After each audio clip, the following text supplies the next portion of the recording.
কোনো অ্যাপ্লিকেশন ছাড়াই আপনি আপনার মোবাইলের ফটো, ভিডিও, ফাইল সব কিছু হাইড করে রাখতে পারবেন বা লুকিয়ে রাখতে পারবেন।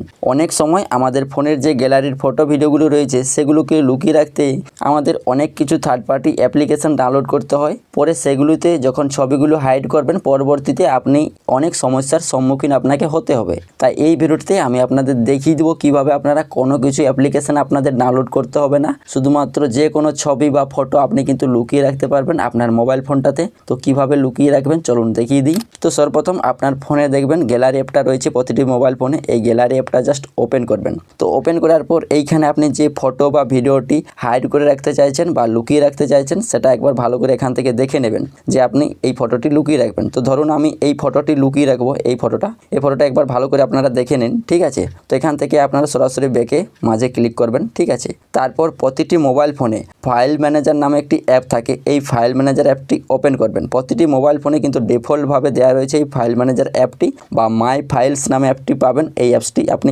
ওপেন করবেন। ওপেন করার পর এই পেজটি ওপেন হবে। তো এখান থেকে আপনারা অল ফাইলস বা এই ব্রাউজার অপশানে ক্লিক করবেন। এইখানে ক্লিক করলেই আপনার ফাইল ম্যানেজারে আপনি প্রবেশ করে যাবেন। তো এইখানে আপনাকে সর্বপ্রথম আসতে হবে। তো বিভিন্ন ফোনে বিভিন্ন রকমভাবে অপশানগুলো দেওয়া থাকে। তো আপনি আপনার ফোনের ফাইলস ম্যানেজারটা এইভাবে ওপেন করে নেবেন। ওপেন করার পর আপনার যে ফোল্ডারে ফটো বা ভিডিওটি রয়েছে সেই ফোল্ডারটি আপনি সর্বপ্রথম খুঁজে বের করবেন, ঠিক আছে। তো আমার এখানে ডকুমেন্টস এই ফোল্ডারে একটি ছবি রয়েছে, এই ডকুমেন্টস এখানে ক্লিক করব। এখানে ক্লিক করার পর দেখুন এই ছবিটি কিন্তু আমি এখান থেকে হাইড করব। তো কি করব, এখান থেকে এবার ব্যাকে ক্লিক করবেন। ব্যাকে ক্লিক করার পর এখান থেকে ছবিটির উপর আঙুল প্রেস করে আপনি টাচ করে রাখবেন, তাহলে দেখবেন ছবিটি সিলেক্ট হয়ে যাবে। তারপর নিচে 3 ডট বা মোর অপশান পাবেন, এইখানে ক্লিক করবেন। এইখানে ক্লিক করার পর নিচে একটি অপশান পাবেন রিনেম, এই অপশানে ক্লিক করবেন। এইখানে ক্লিক করার পর উপরে দেখুন কিন্তু ছবিটির নামটি বা ফাইলস নামটি শো করছে। তো এইখানে একবার আপনি ক্লিক করবেন। ক্লিক করলে দেখুন একটি লাইন চলে এসেছে। এই লাইনটি আপনি ছবিটির নামের প্রথমে নিয়ে আসবেন। তারপর এইখানে আপনি ডট বা একটি ফুল স্টপ যাই আপনারা বলেন না কেন ডট বা ফুল স্টপ বসিয়ে দিবেন। তারপর ওকে অপশানে ক্লিক করবেন। তারপর আবারও ওকে অপশানে ক্লিক করবেন। এইখানে ক্লিক করলে দেখুন আপনার কিন্তু ফটো বা ভিডিওটি লুকিয়ে যাবে বা হাইড হয়ে যাবে। এবং এই ছবিটি আপনি যদি বের করতে চাইছেন বা নিজের থেকে দেখতে চাইছেন সেই ক্ষেত্রে কীভাবে দেখবেন, তো এখান থেকে একবার ব্যাকে ক্লিক করে নেবেন। তারপর এই পেজে আপনারা বাঁ দিকে বা ডান দিকে 3 লাইন বা 3 ডট দেখতে পাবেন, এইখানে একবার ক্লিক করবেন।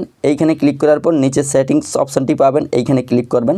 এইখানে ক্লিক করার পর দেখবেন শো হিডেন ফাইলস, এটা আপনি জাস্ট অন করে নেবেন, ঠিক আছে। তো এটা আপনি অন করে নেবেন। তারপর এখান থেকে ব্যাকে ক্লিক করবেন। তারপর এই পেজে আপনার যে ফোল্ডারটাতে ছবিটি ছিল সেই ফোল্ডারটা আপনি এখান থেকে ওপেন করে নেবেন। ওপেন করার পর দেখুন এই ছবিটি আমার কিন্তু চলে এসেছে, ঠিক আছে। তো এইভাবেই কিন্তু আপনি আপনার ফোনের ফটো, ভিডিও সমস্ত কিছু কিন্তু হাইড করে রাখতে পারবেন বা লুকিয়ে রাখতে পারবেন, যেটা আপনি ছাড়া আর কেউ খুঁজে পাবেন না। এবং আপনি যদি এই ফটোটি আনহাইড করতে চাইছেন সেই ক্ষেত্রে কি করবেন, এই ছবিটির উপর আবারও সিলেক্ট করে রাখবেন। তারপর এখানে 3 ডট বা মোর অপশানটি পাবেন, এইখানে ক্লিক করবেন। তারপর রিনেম এই অপশানে ক্লিক করবেন। তারপর এইখানে ছবিটির নামের উপর ক্লিক করবেন। তারপর লাইনটি আপনি প্রথমে নিয়ে আসবেন। তারপর যে ডটটি আছে এই ডটটি আপনি কেটে দিবেন। তারপর ওকে অপশানে ক্লিক করবেন।